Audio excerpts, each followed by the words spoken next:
CBC presents a new series of chills and thrills, of mystery and adventure, old and new, tales of the supernatural and the unforeseen, of yesterday, today, and tomorrow. To the master among storytellers, we bow as we bring you The Telltale Heart by Edgar Allan Poe, in radio version by Len Peterson.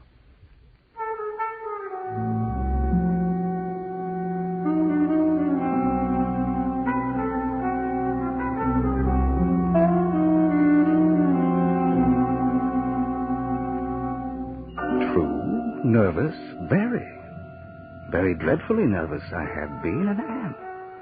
But why will you say that I am mad?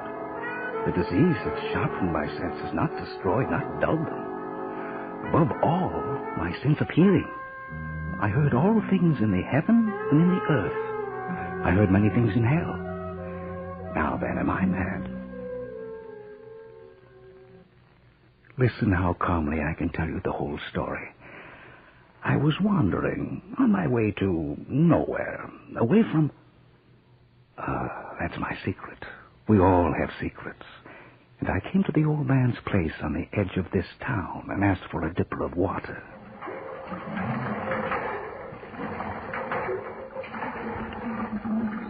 There you are, fella. Best spring water around here. It's good and cold. I needed that. Shall I fill the dipper again? Yeah, thanks. I could drink another. Have you come far? Yes, far. Much farther to go? Don't know. You're thin, fella.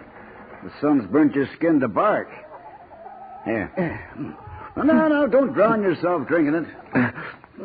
Yeah, that's good. I should give you something solid. A meal. I eat late after the chores, if you don't mind waiting. Oh, I'm used to long waits for meals. I'll give you a hand. No need. Well, I'm not afraid to work for a meal. All right, if you wish. Yeah, it'll feel good to have a hay fork in my hands again. I've been needing a man around here. You do? Need a man? Oh, now, I can do a full day's work, but toward night it gets heavy. Still, with a wife dead and buried last winter, and 3 daughters married and gone to their husband's farm, and 2 sons off to seek more than this small farm can promise, a man needs work to keep his thoughts from growing heavy. Yes, I know. What's your name? Alfred Bain. Weatherby's mine. The pigs and chickens haven't been fed, nor the team. I got 6 cows to milk, and the 7th freshening shortly. Well, come along to the barn. I stayed on and worked for the old man. It is impossible to say how first the idea entered my brain, but once conceived, it haunted me day and night. Object there was none, passion there was none. I loved the old man. He had never wronged me. For his money, I had no desire. I think it was his eye. Yes, that's it. It was. He had the eye of a vulture. His left eye, a pale blue eye with a film over it. Now, shall we cut hay tomorrow, Alfred? Hay? Yes, we can cut hay. But doesn't the sky say rain? No, that's not a rain sky for around here. Oh, it is where I come from. It'll clear by morning. I can feel rain when it's on the way. I have a way of feeling what's ahead. Do you? Yeah. What's ahead? What is? No, I don't want to know. And you can't know everything. Far from it. The weather's enough. Go sharpen the size. Whenever his pale blue eye fell on me, my blood ran cold. And so by degrees, very gradually, I made up my mind to take the life of the old man and thus rid myself of the eye forever. It was an evil eye. But Weatherby was very kind to me. No one had been this kind. It was too much to bear. You fancy me mad. Madmen know nothing. But you should have seen how wisely I proceeded, with what caution, with what foresight, with what dissimulation I went to work. I was never kinder to the old man than during the week before I killed him.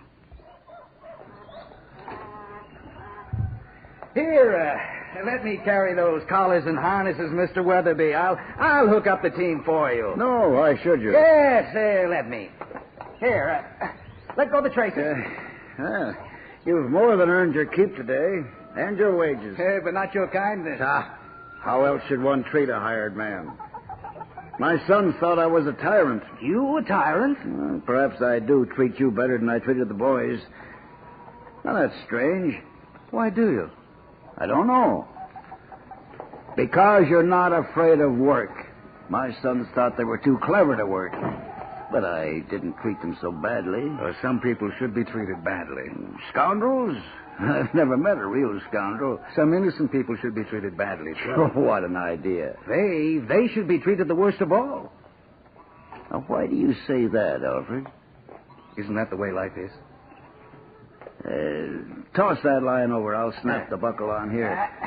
I'm not an invalid, Alfred. I'm not that old yet. Well, I'd hate to see you an invalid. I wouldn't want that for you. Nor I. I'd like to do something for you that you would like, Mr. Weatherby. Oh, what for? You've admired this knife. Could I give you this knife? No. Keep it. No reason you should give it to me. Well, I've been insulted by people I respected. You haven't insulted me yet. Why should I? I must get on to the elders' meeting. Horses all hooked up. Up you go. How did I manage without you, Alfred? Get up. I hope I persuaded you to stay on.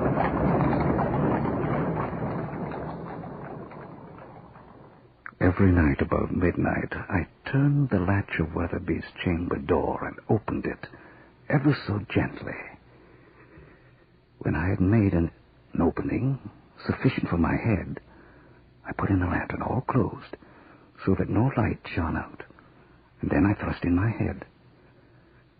When I was well in the room, I opened the lantern cautiously, oh, so cautiously, just enough to let a single thin ray fall upon the vulture eye. This I did for 7 nights, every night just at midnight, but I found the eye always closed, so it was impossible to do the work. For it was not the old man who vexed me, but his evil eye. And every morning when the day broke, I went boldly into the chamber and spoke courageously to him. Good morning, sir. Do you want the shutters open? What manner of day is it? Oh, it's a fine day. Warm sun, a little breeze from the east. Yes, open the shutter. You slept well? Yes, I slept well. Oh, I'm happy to hear that. Do we start repairing the stone wall to the west field this morning? Yeah, I suppose so. Yeah. Well, the porridge is ready and the coffee. Hand me my boots. Oh, sure. Here you are, sir. Alfred, I don't understand you. Understand me? A hard-working, reliable man like you drifting about. My back. I am an old man, I fear. I haven't long, I feel. You're not feeling up to yourself today? Oh, I don't know. More than likely it was only a bad dream that left me liverish. What did you dream? Oh, it's gone now. You know, it's good to have you around, Alfred. When Amelia went to her rest last winter, I was willing to go to mine, but lately her face has grown vague to me. We had a long life together, she and I, and it was good. Till these last few years when some mold crept in. What am I waiting for? I wish I knew. Breakfast! Get up and everything will look different. No, it's easy to make the days look different, but the nights are always the same. Always the same. On the 8th day, I was more than usually cautious in opening the door. Never before that night had I felt the extent of my own powers, of my sagacity. I could scarcely contain my feeling of triumph to think that there I was, opening the door little by little, and he not even to dream of my secret deeds or thoughts.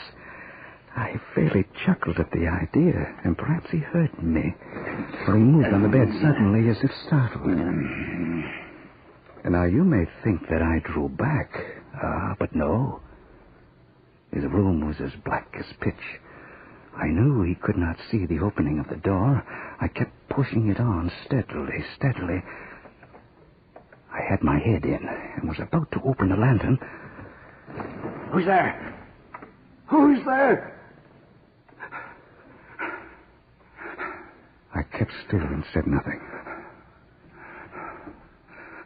For a whole hour I did not move a muscle. I did not hear him lie down.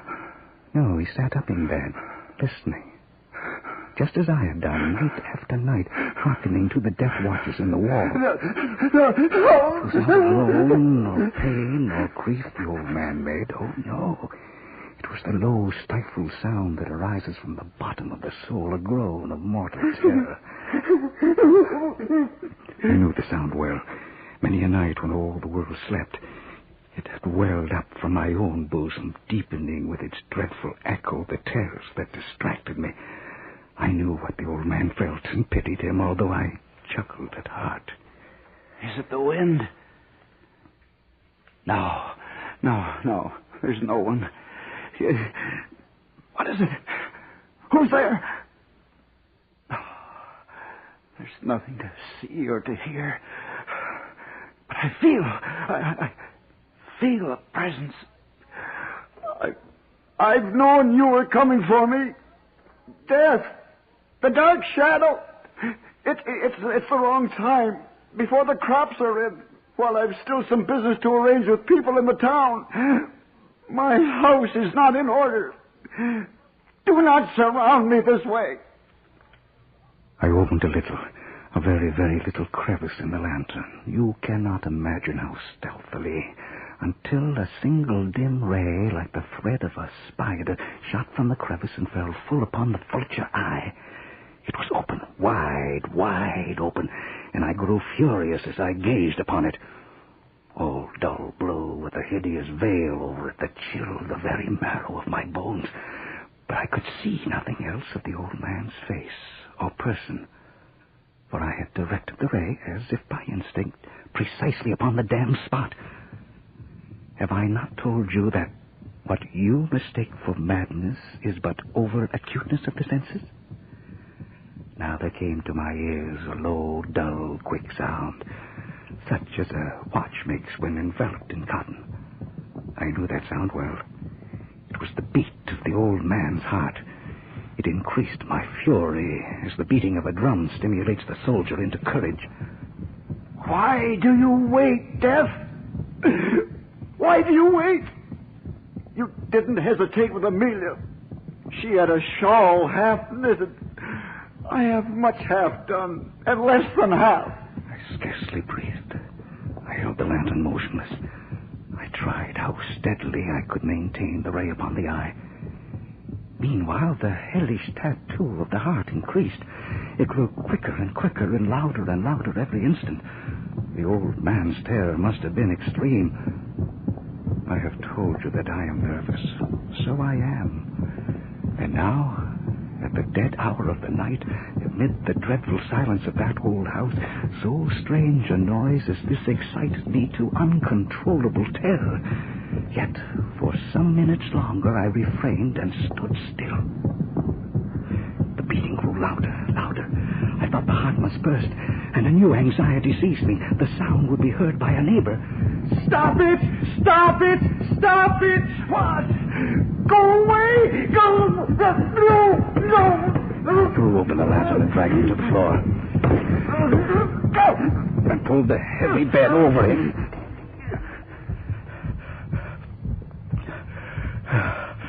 For many minutes, the heart beat on with a muffled sound. At length it stopped. The old man was dead. I removed the bed and examined the corpse. Yes, he was stone dead. I placed my hand upon the heart and held it there many minutes. There was no pulsation. He was stone dead. his eye would trouble me no more.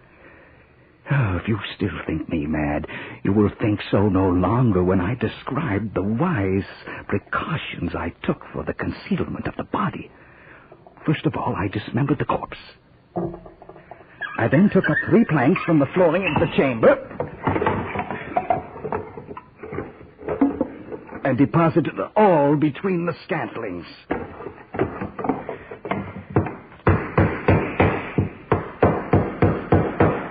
I replaced the board so cleverly, so cunningly, that no human eye, not even his, could have detected anything wrong. There was nothing to wash out, no stain of any kind, no blood spot whatever. I had been too wary for that. A tub had caught Hall.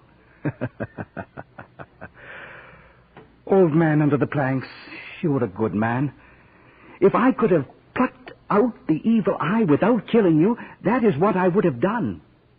Don't think badly of me, Mr. Weatherby. I did you a good turn, too, ridding you of that evil eye. If I've done any wrong, it's because of that evil eye looking at me, giving me thoughts no man should have. But I haven't done wrong. I've done good, a great deal of good, and everything is just... Who? At the door? At 4 a.m? Ah, but what have I now to fear? Nothing. The eye is closed and the heart is still. Sorry to bother you at this hour. Yes? We're officers of the town's night watch. Oh, is something the matter? We would like to speak to Mr. Weatherby. Mr. Weatherby, you would like to speak to... oh, but he's not here. Where is he? The old gentleman has gone visiting in the country. Oh? Where? Well, that he didn't say when he left. Perhaps to one of his daughters. But he didn't say. His buggy is in the yard, and his horse is in the barn. Oh, yes. Well, he took a ride with some friends of his who were traveling the same way. What friends? Well, that I don't know. I don't know all his friends. Mr. Weatherby has so many. Uh-huh. You're his hired man? Yes. Yes, I've seen him around the town. What brought you here? A rainbow. What's that? Well, isn't everybody looking for a rainbow? One of the neighbors heard a shriek that sounded like trouble and came to the police office to tell us about it. We've been ordered to investigate. And search the house. The shriek. Oh, yes. Oh, the shriek was from a dream, a nightmare I was having. I dreamt a light from a lantern was shining in my eyes. Oh, but do come in. Mr. Weatherby will be pleased to learn the police give him such good protection. He has some valuable plate and coins in his cupboards. Come in. All right. How come you're dressed already? Dressed? Oh, I start my chore soon. Your name is Alfred? Alfred what? Bain, Alfred Bain. Go ahead, search anywhere. Go ahead. Well, I don't know what you're looking for or what you expect. Robbers? Oh, then you must make a careful search. Let me show you Mr. Weatherby's treasures. Perhaps you would like to see his chamber, too? Come with me, I'll show you. I'd hate to have trouble here while Mr. Weatherby's away. There's nothing wrong here. Oh, everything seems in order. Well, I am very glad you came and looked around. Is there anywhere else you wish to look? No, I think not. Well, sit down. Oh, don't go yet. Rest yourselves. Hey, look, sit here. And here. I'll fetch a chair for myself. How well you've done your duty. I must commend you.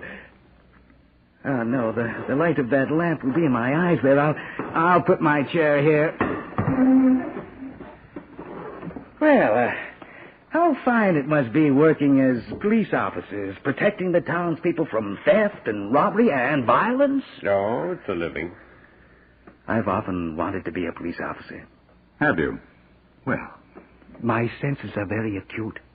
I hear the most minute sounds around me. I am very sensitive to everything.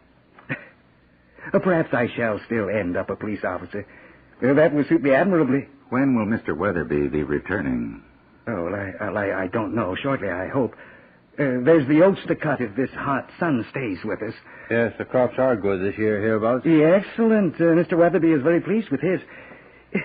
He says I brought him luck. A hired man does that sometimes. Oh, but I cannot take credit for that. Mr. Weatherby speaks well of you, I hear.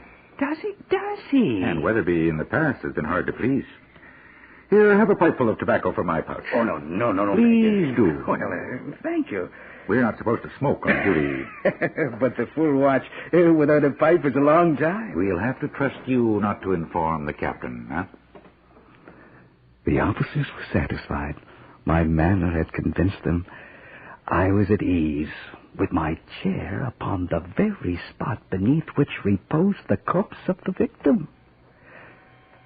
The officers sat and chatted of familiar things, but ere long I felt myself getting pale and wished them gone. My head ached, and I fancied a ringing in my ears, but still they sat and chatted. The ringing became more distinct. It continued and became more distant. Yes, the new street lamps in the town have made our job a little easier, more pleasant, especially on the very dark nights. But I'm sure, but out here at the edge of town there are not many lamps, and there should be more, several more at least. Oh, someday. People are always stumbling into holes and hurting themselves. One day someone will break a leg. But these things take time. Town has come a long way. Indeed. Yes, I like this town. I hope I can settle here. Well, why not? Yes, well, why not? Mr. Weatherby certainly needs a good man. He's growing too old to do much of the work around here himself. That's exactly what I feel, exactly. Mr. Weatherby needs someone, and why not me? Yeah. He and his sons couldn't get along, you know. Oh, the fighting that went on. A difficult man. I don't understand that. He and I never had an argument. We've gotten along very well, scarcely a cross word. Well, you must be a rare fellow. No, it is Mr. Weatherby who is the exceptional man. Well, he's had his troubles. His whole family leaving him, his wife dying, and the aches and pains of old age, and losing the sight of his left eye. His left eye? He is blind in that left eye? You didn't know? No, I did not. That's why it stares that way, and sometimes wanders on its own. He can't see out of it? His left eye? Not a speck. No doubt I grew very pale. I realized the noise was not within my ears. It increased. It was a low, dull, quick sound. Such a sound as a watch makes when enveloped in cotton. I gasped for breath. I talked more quickly, more vehemently, but the noise steadily increased. I arose and argued about trifles in a high key and with violent gestures. Why would they not be gone, those officers? I paced the floor to and fro with heavy strides, as if excited to fury by the observations of the men, but the noise steadily increased. Sit down, Mr. Bain, sit down. I'm not going to argue with you over which line of thoroughbred has produced the better horse. No, don't give in. Argue with me. Argue? What? You made a statement, and now you won't stand by it. You won't back it up. For my life, I can't remember what the statement was I made that started this whole thing. Nor can I. The two of you. Then I'm being made a fool of. No. We're simply talking. Can't we talk? Talk, yes, talk. Say anything you like. And I won't disagree with you. I can be as sociable as anyone and agree, no matter what is said. You do not need to convince me either.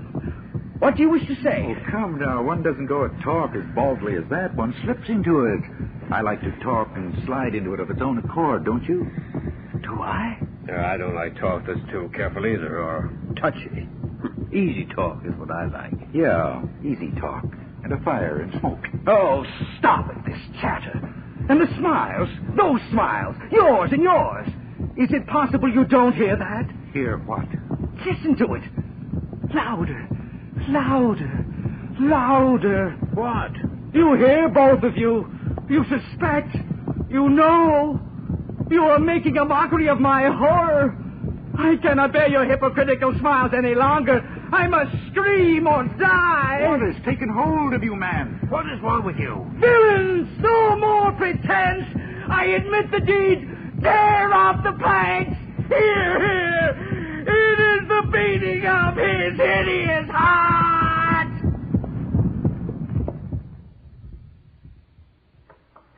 It has stopped. Here, let's see what's under those planks. It has stopped.